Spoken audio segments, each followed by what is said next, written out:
Évidemment, mais avant tout propos, permettez-moi de relever cela. Les audits là, comme l'a dit Yacouba, c'est un aspect qui chemine avec la bonne gouvernance. Et pour cela, je ne pense pas que ni le président Roch Kaboré, ni le président Damiba ne peuvent s'approprier des audits. Puis ce audit-là devrait se faire non seulement pour rendre justice à l'ensemble des Burkinabés, et surtout à ces millions de déplacés internes, à ces milliers d'écoliers qui ne peuvent plus aller à l'école parce que tout simplement les écoles sont fermées, et à ces forces de défense et de sécurité qui ont perdu leur vie sur les champs de bataille au nom de la patrie.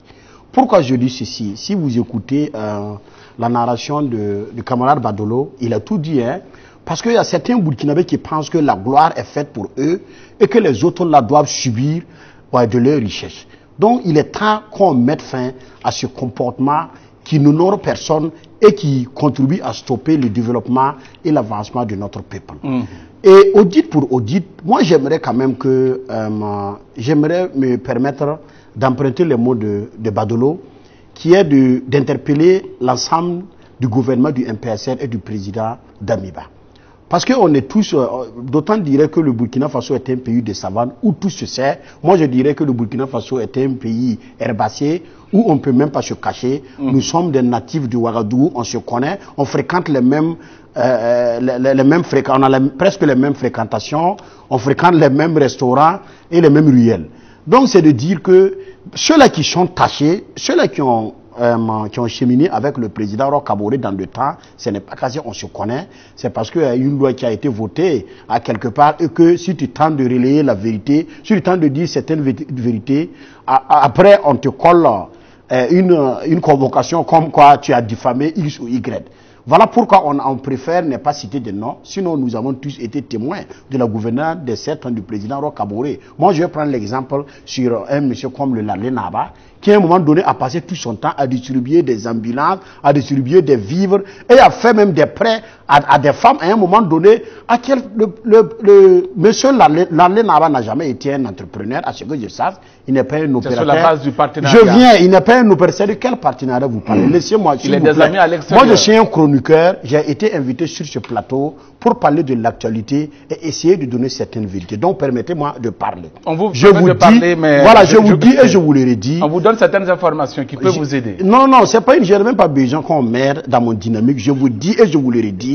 Le Larlé Naba est un notable de Sa Majesté Ça, c'est un exemple que vous voilà, le Moro Naba. Et c'est un exemple qui est récurrent. Et moi-même, j'ai à un moment donné... Et vous pensez que d'autres sont dans la même dynamique? Il n'est pas le seul. Ils sont nombreux qui ont profité de la gouvernance. Je n'ai rien contre le président Roch Kaboré et je n'ai aucune preuve que le président Roch Kaboré a fait un détournement.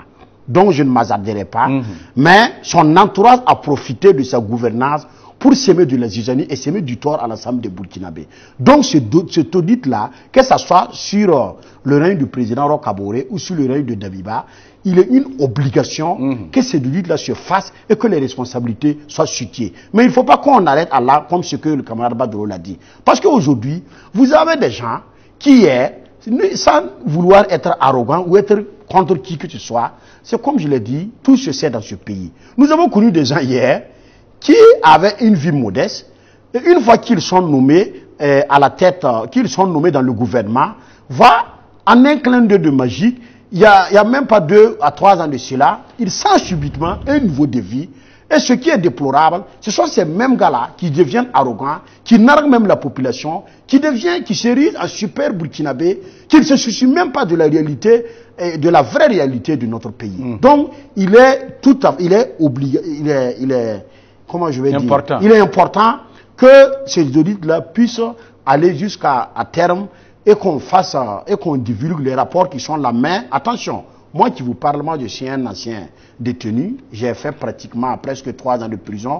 Je sais ce qu'un prisonnier endure, mais il ne faudra pas aussi qu'on utilise ces audits-là pour faire des règlements de compte à certaines personnes. Moi, je ne m'inscrirai pas dans cette dynamique. Mais aussi, il ne faudra pas aussi qu'on fasse des poursuites sélectives. Voilà. Ceux-là qui ont leurs noms qui ont été cités à quelque part, ceux-là qui ont eu à poser des actes de pillage, qui ont eu à poser des actes de vol qu'on les traîne devant la justice et que justice soit dite. Et à l'issue de ça, les milliards qui ont été détournés, c'est un bien public, c'est un bien qui appartient à l'Assemblée de Burkina. D'accord. On puisse faire de telle sorte pour que ces biens-là puissent être restitués. Merci. Yacouba me permet de relever ceci. Vous savez, le vrai mal du Burkina Faso aujourd'hui, c'est la malhonnêteté et l'hypocrisie de certains cadres de notre pays. Pourquoi je dis ceci? Depuis l'indépendance jusqu'à aujourd'hui, notre pays avait toujours été gouverné en majorité par des militaires. Parce que de 1960 à maintenant, on a eu au moins 7 coups d'État, si je ne m'abuse. Et dans les 62 ans, les militaires ont gouverné ce pays-là durant 50 ans. Et les civils, je pense que c'est les 10 autres années. Et c'est le président Roch Kaboré, je pense. Donc cela voudrait dire quoi? Aujourd'hui, il est nécessaire que l'ensemble de la jeunesse burkinabé puisse se ressaisir et se démarquer de certaines personnes. Bon, moi j'ai l'habitude de parler de nos dévanciers jusqu'à un certain niveau où on croirait que j'ai un problème personnel avec nos dévanciers. Non, nous avons tous appris auprès de nos dévanciers, nous avons tous appris auprès des cadres de ce pays. Mais c'est quelle volonté ces gens-là sont nourris pour permettre à nous qui sommes issus de la nouvelle génération de pouvoir imposer notre marque et pouvoir contribuer au développement de ce pays? Non. La majeure partie des cadres de ce pays, ils n'ont que des ennemis, que la nouvelle relève, que la jeunesse qui les entoure. Donc cela voudrait dire que, audit pour audit, c'est comme je l'ai dit, il ne suffit pas d'être forcément nommé à un poste de responsabilité dans le gouvernement pour pouvoir voler le bien de l'État ou bien faire des détournements. Ça, je suis désolé. Il y a des rumeurs qui sont sorties en mois de mai comme quoi le Landais Naba a hérité de 9 millions sur le simple coup d'appel du président Roch Kaboré au niveau de la Banque de l'Agricole. Je viens. Monsieur Baria, s'il vous plaît. S'il vous plaît. Pour le moment, on s'en tient au rapport voilà, qui incrimine au rapport pour rapport. Donc je vais emprunter peut-être les mots de Yacouba sur le ministère des Infrastructures dans le temps. Oui. Il y a eu, puisqu'à un moment donné, il a hérité même d'un nom de bulldozer, si je ne m'abuse, Éric le bulldozer, qui passait tout le temps à citer tout le long des journées, comme quoi il est en train de goudronner, de bitumer des voies de gauche à droite. Et la majeure partie des voies qui sont bitumées, avant même la réception de ces voies-là c'est détérioré à tout bout de champ. Donc la majeure partie des marchés qui ont été octroyés, c'est des marchés par copinage et par affinité. On en avait pour preuve, comment on appelle ça, la réparation du stade du 4 août, où le budget qui avait été alloué était de 4 milliards. Et en fin de compte, il y a 14 milliards qui a été dégagé pour la réfection du stade. Et l'argent avait été, comment on appelle ça, dégagé au nom de l'entreprise sans que les travaux ne soient exécutés. Donc c'est de vous dire, s'il y a lieu d'aller plus loin, je pense que ces audits-là doivent emporter des gens. Et il faut avoir le courage, nous qui sommes jeunes, de travailler à se démarquer de ces gens-là, qui n'ont Dieu qu'être nommés dans des postes de responsabilité pour satisfaire leur entourage, pour satisfaire leur progéniture. Quand on est appelé à... Vous voulez dire que c'est le cas actuellement parce qu'on a vu des militaires qui sont nommés à des postes de responsabilité. C'est tout le copinage qui continue? Si, non.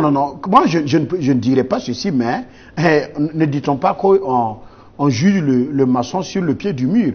C'est des gens qui ont été nommés. Ils sont en train de faire un travail. Moi, je pense qu'à la fin de la transition, s'il y a eu des manquements à quelque part, s'il y a eu des détournements, ces gens-là seront appelés devant la justice et ils vont y répondre. Moi de remercier M. Yacouba Ouédraogo pour sa sincérité et pour son honnêteté dans sa prise de parole, parce que venant du MPP, si lui-même il reconnaît qu'il y a eu des détournements de milliards,